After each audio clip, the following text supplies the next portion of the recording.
come right in. Don't let the fact that my door's closed dissuade you in any way from entering my office. Sir, we're with the Beverly Hills Police Department. Are you a Mr. Gregory Doucette? Yes, lucky guess. Well, sir, you have 25 unpaid parking tickets. We have a warrant here for your arrest.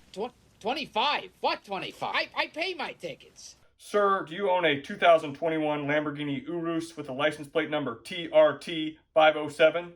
507? That's my wife's car. That's not my car. That's She has 25 unpaid parking tickets. It's under my name, but it's my wife's car. No, bitch!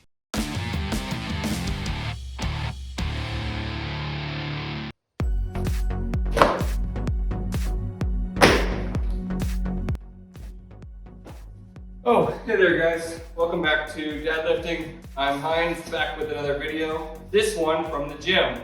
So, gonna cover a few different things today. First, I'm gonna talk through one of the things I think people miss when they talk about main gaining in terms of what Greg Doucette says, main gaining versus bulking and cutting. And then I'm going to weigh out I got 4 new 45-pound iron plates. I'm gonna put them on the scale, see if they actually weigh 45 pounds, talk about that for a little bit.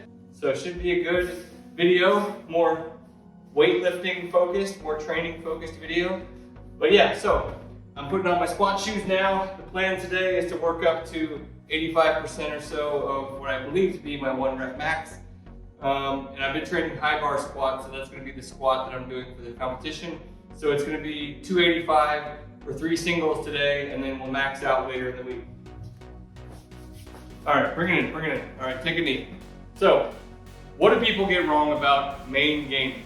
I think the key thing about main gaining is you're maintaining not your weight, but your body fat percentage as you gain weight. So people tend to focus too much on this, and they don't think about body fat.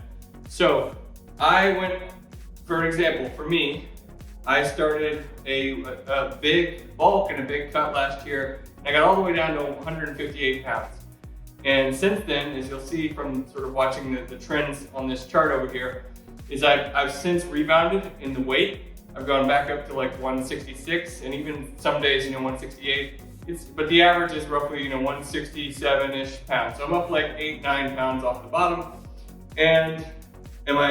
But at the same time, I think my body fat percentage has stayed roughly the same.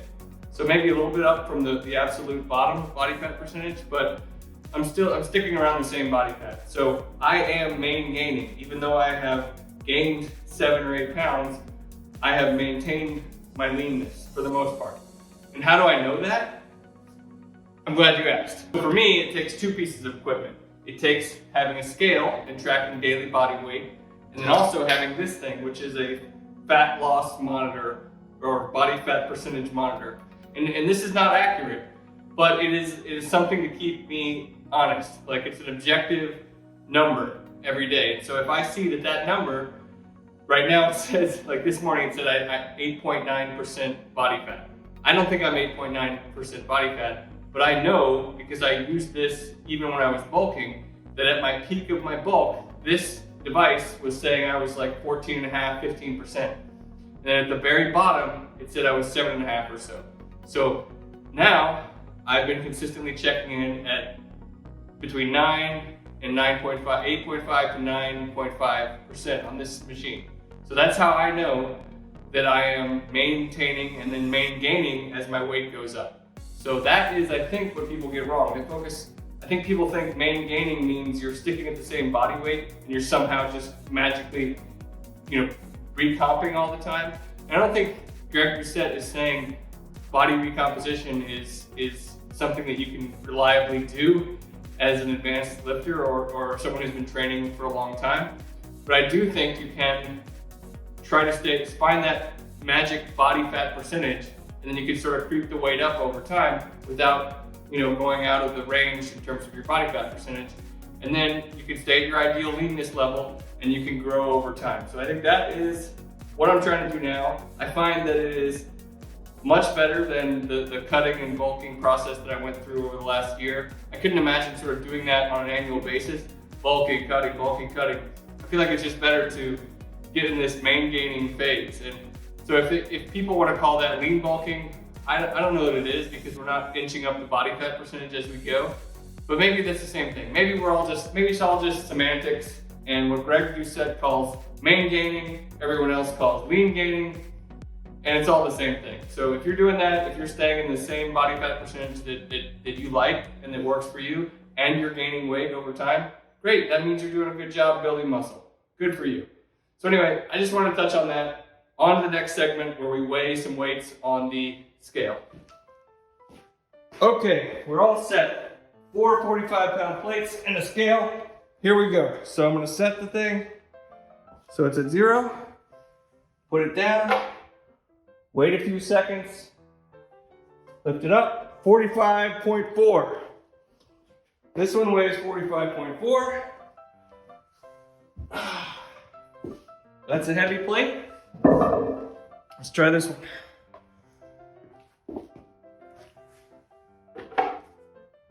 1, 2, 3. 45.4. These are both heavy plates. Okay. Number 3.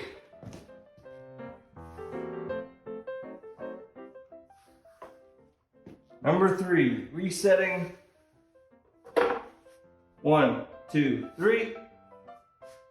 44.8. Final plate. Here we go. 1, 2, 3. 45.2. One final test to confirm the accuracy of my scale. 45-pound road calibrated plates. 1, 2, 3.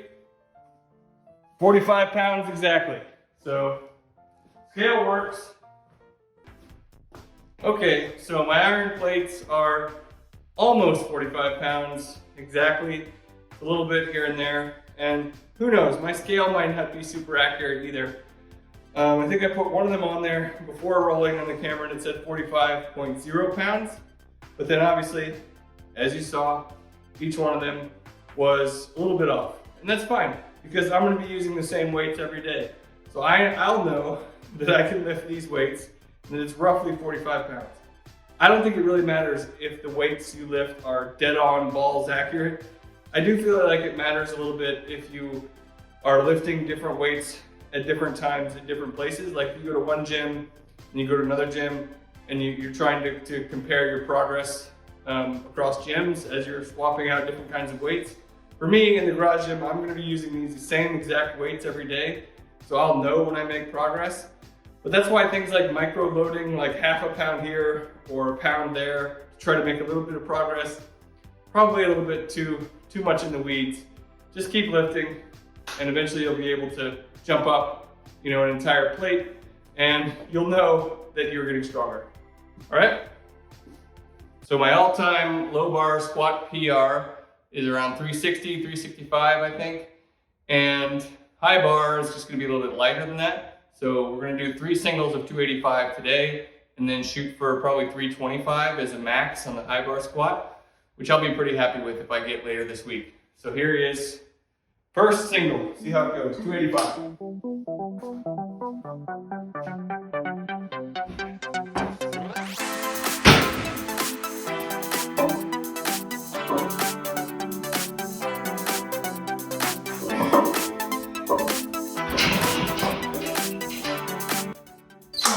Keep in mind, I already did 400 lunges today for the 318th day in a row. So my legs might not be as fresh as they will be on the day that I test my max. There you go.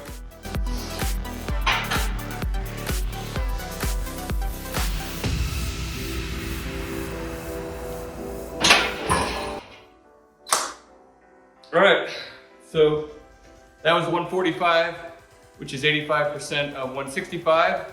And it moved pretty well. So I got 2 more singles of that, and my training for today is done.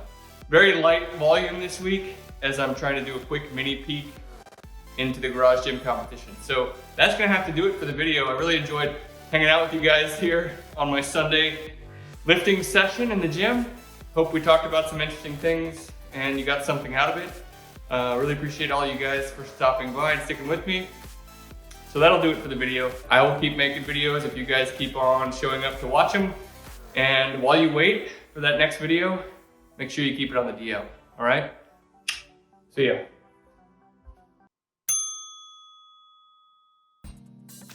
Oh yeah, one more thing while I'm out here, and while we're doing a video on what Greg Doucette thinks about MainGaining and all that stuff, and chances are he might even check out this video, we might as well talk about a recipe I tried of his today from the Power 13 cookbook that I bought using Exercise for Cheat Meals discount code.